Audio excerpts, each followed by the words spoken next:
Naked Man Blogging, second blog of 2009. I am your host, Naked Man Who Blogs. I got a hat on, so I guess technically I'm not naked, and technically I'm not even naked in any kind of way. But my opinions always will be. For the most part, not rehearsed. I tell you straight off what I'm thinking from observations I take from what's going on. And typically, I attempt to always put a solution forth, as opposed to just being somebody that rants about why something's not working. I believe in solutions. If you're not part of the solution, you're part of the problem. So I always like being part of the solution. I voted Barack Obama. I voted for Barack Obama. I'm glad he is going to be president. I think that of the people that were running for president this year, Barack Obama was by far the most dynamic, the most creative, the craftiest, and the smartest of the campaigners. Now, I guess if you're going to have somebody be the president of the United States, you want the guy that wins it hands down. And Barack Obama won it hands down. Honestly, back in August of 07, I can look it up at my MySpace, I wrote an essay saying that the Barack Obama presidency was basically a scam being perpetrated by the Democratic Party mechanism to generate a lot of energy.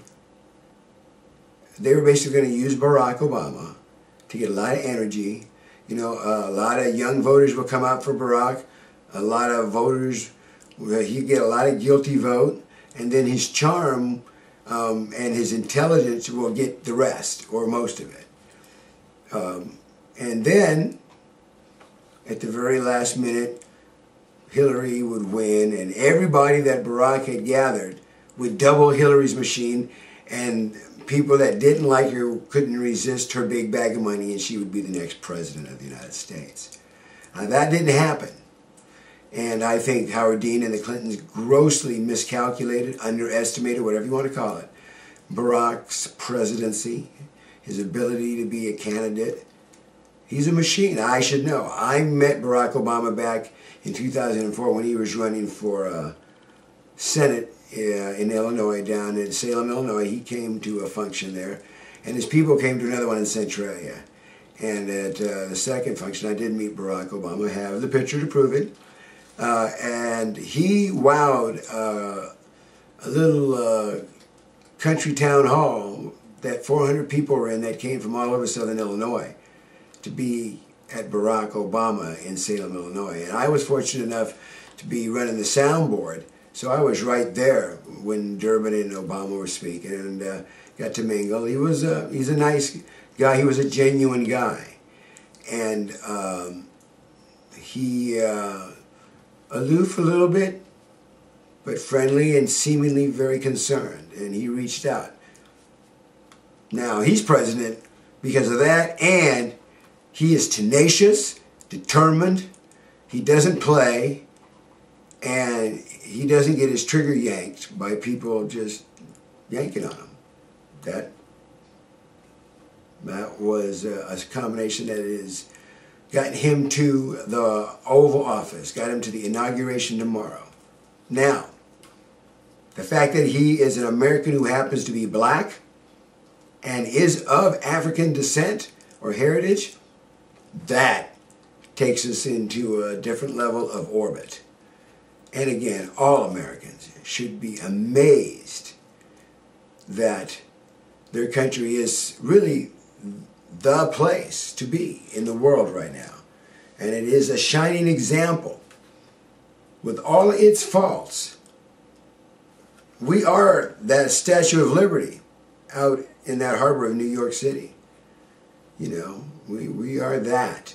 The American dream exists, and it's in widescreen, high-definition color going to be happening tomorrow. I am proud to be an American first. I am always an American first. I happen to be an American that's black. I don't even think I need to say that second, because I'm not even into the game of labels beyond the fact that I'm a citizen. You know, all Americans should be able to embrace the treasures that people like Martin Luther King, John F. Kennedy,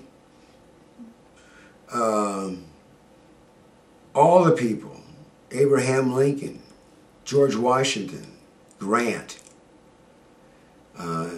Roosevelt, all the presidents, all the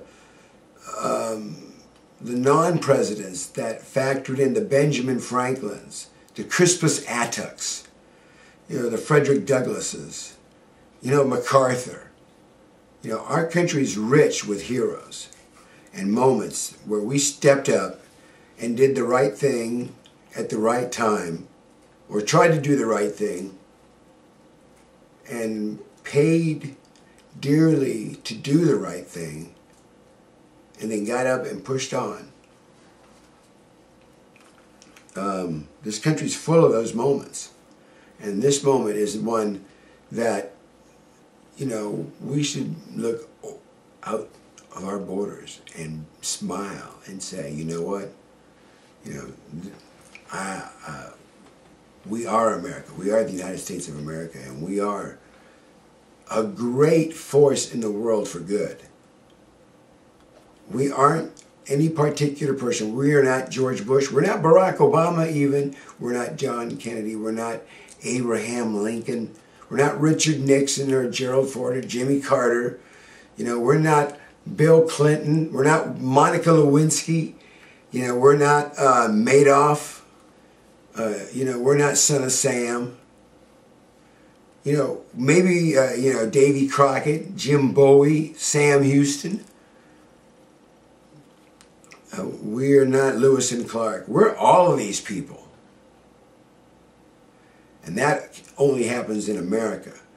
Because in all those other countries that have all those heroes, typically there's this level of heroes that's like royalty, that is better than the rest. And in America, we got here from people that all came off the boat, wearing the same kind of clothes, and stepped out across this country on the same kind of skins, on the same feet, by the same wagons, and turned this into the United States of America.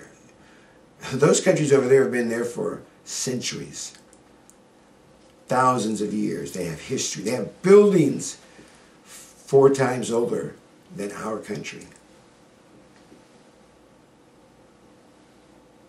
But we have Barack Obama as the President of the United States. White, black, Chinese, Latino, indigenous person, Washoe, Cheyenne, Inuit, Russian, Irish, Portuguese, Italian. I don't care what you are. You should be glad that tomorrow is going to happen. And we should then maybe try to all get together on the same page and then start in our neighborhood and work ourselves out of this little economic mess that has been perpetrated on us for the most part, but we sure have participated in. Let's accept the responsibility and push on. And if we are the economy, then we can fix it. And I truly believe, I truly believe in that. And I truly am glad that I'm a citizen of the United States of America. I am out of here. Feel a little preachy today, but hey, ain't nothing but a party. I'm off tomorrow. I'll probably blog again tomorrow, and I will probably blog on something else. The naked man who blogs is out. So, y'all have a good night.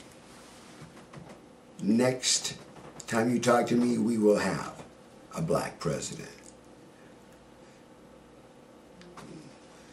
Gotta love this country.